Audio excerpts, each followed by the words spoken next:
Hello नमस्कार, मी लक्ष्मी. सर्वांचं मनापासून स्वागत आहे. सर्वांना श्री स्वामी समर्थ. आणि आजचा वार आहे शनिवार, तर मी आज माझ्या घरी जाणार आहे.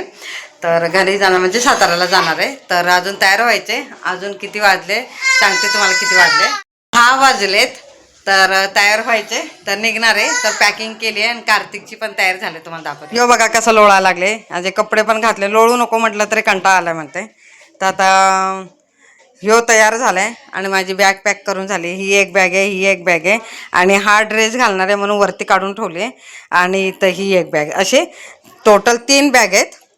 आणि माझी हँडबॅग, हे हँडबॅग आणि हे कपडे घालून जाणार आहे.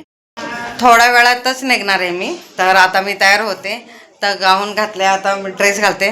तर मस्तपैकी तयार वगैरे होते आणि निघते.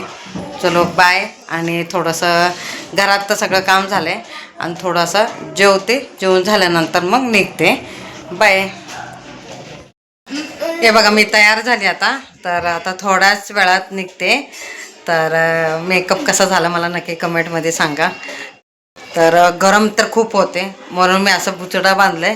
तर तुम्हाला म्हणजे असं बुचडा म्हणजे असं राऊंड केलं आहे आणि क्लिप लावलं आहे. आणि आता बाहेर घरात आहे म्हणून ऊन नाही लागत, पण बाहेर गेला की आता ऊन लिहायला होणार. आणि दुसरी गोष्ट, आता स्वारगेट बस स्टँडला पण ऊन भरपूर आहे आणि गरम लय होणार. आणि बस जोपर्यंत सुटत नाही तोपर्यंत असं उकडतच राहणार आहे. त्याच्यासाठी ते केस मोकळे सोडण्यापेक्षा राऊंड गोल केलेलं परवडलं मला, म्हणून मी राऊंड केलं आहे आणि क्लिप लावलं आहे. कारण की तसंच बेटर आहे. आता गरमीत तर तसंच आहे. आता फॅशन. कार्तिक बघा लोळायला लागलं. उठले की त्याचं लोळायचं चालू होते. असो. तर आणि थोडा वेळाच निघते. तर जेवण वगैरे सगळं आमचं झालं आहे. पॅकिंग तर झालं आहे, तुम्हाला दाखवलेलंच आहे. फक्त आता निघायचंच आहे आणि बसमध्ये बसायचं आहे. आणि तर आता दोन बस चेंज करावं लागेल. तर निघते. साधारण आता वाजले, किती वाजलेत, 11:45 वाजले असेल. निघते आता मी थोड्यात. तर तुम्हाला सांगितलं पॅकिंग केलं, थोड्या वेळात निघणार आहे. तर थोड्या वेळात निघते. इथून बस पकडते. इथून बस स्वारगेटपर्यंत जाण्यासाठी बस पकडावं लागते. मग स्वारगेटवरून गावाकडची बस पकडावं लागते. असे 2 बस चेंज करावे. येताना पण 2, जाताना पण 2. पण स्वारगेटला उतरलं तर कार्तिकचे पप्पा, नाही तर रिक्षा करून जावं लागतं.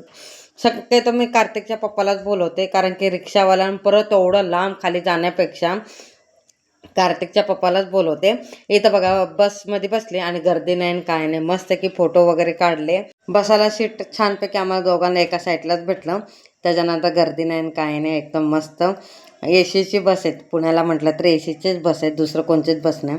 नॉर्मल पण आहे, पण जास्त करून एसीचे बसच चालतात ते. आणि ते पण इलेक्ट्रिकचे. तर स्वारगेट स्टेशनला उतरली. आता गावाकडे जाण्यासाठी साताऱ्याचं बस पकडते.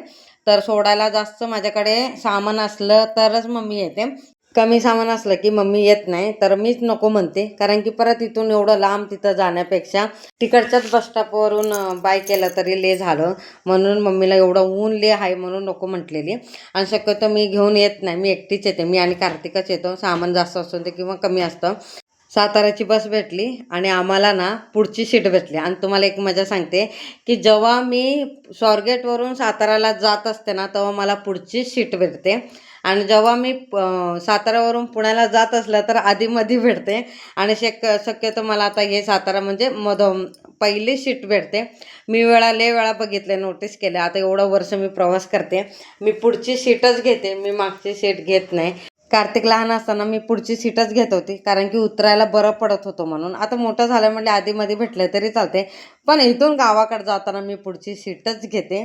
तर पुढची सीटमध्ये जरा सगळं पुढचं वगैरे सगळं बघायला भेटते आणि छान वाटते. त्याच्यासाठी मी पुढची सीटच घेते. आता इथं बघा माझी बस निघाली. आमचीच बस निघाली आता इथून, आता साताऱ्यात जाण्यासाठी. तर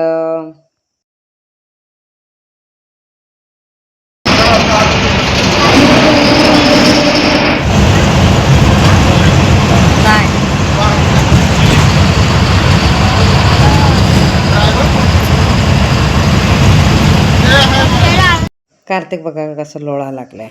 तर लहान असताना मांडीवर झोपायचं तिथं. आता का मोठं झालं पोचत नाही बघा, त्याचे पाय कुठं तो कुठं. तर मस्ती आमची चाललेलीच असते, बसमध्ये असून ते कुठं असून ते आमच्या मायलेकांची. सातारा आणि पुण्याच्या मधोमध मोठी नदी आहे बघा, खूप मोठी नदी आहे. आता ह्याचं काम चालू आहे आणि काम होते. तर आधीमध्ये होतं ते नॉर्मल होतं. आता ह्या अर्धं काम चालू आहे, अर्धं काम झाले. आणि इथं बघा शिरवळला उतरलो, बस थांबले. आम्ही नाही उतरलं म्हणते, आम्ही नाही, तर शिरवळला थांबले इकडे. तर काही उतरणारे पॅसेंजर असतात, काही चढणारे असतात ते. तर आम्ही नाही, आम्ही डायरेक्ट सातारा उतरतो. त्याच्यानंतर मग परत आमची गाडी चालू झाली. तर आता थोड्या वेळाच घाट चढते. हे बघा समोर डोंगर आहे ना, त्याच्या वरतून, आता डोंगराच्या वरतून बस जाणार आहे. तर इथं बघा ते समोर गाड्या सफेद सफेद दिसतात ना, छोटे छोटे, ते गाड्या आहेत बरं का. 4 व्हीलर 2 व्हीलर असे गाड्या येते. आणि ते डोंगरावरून लय लांबून आहे, तर मी असं जवळ करून शूट घेतले. तर इथं बघा आम्ही घाटावर आलो. कसं आहे ना, आता घाट चढते. हे बघा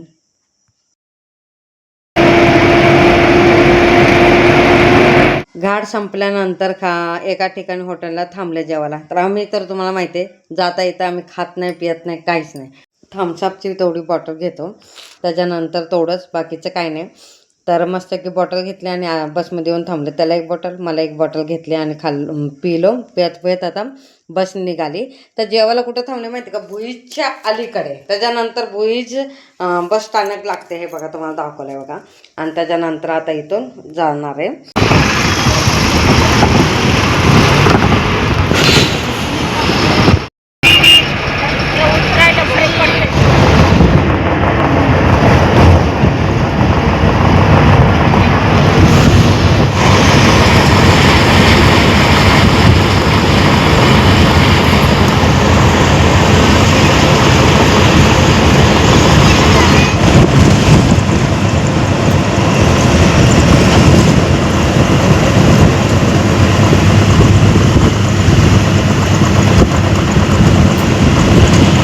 जेवढे जेवढे ब्रिज आहेत ना, त्या ब्रिजच्या खाली असं सुंदर सुंदर आहे ना, बघण्यासारखं असं खूप छान छान बनवले.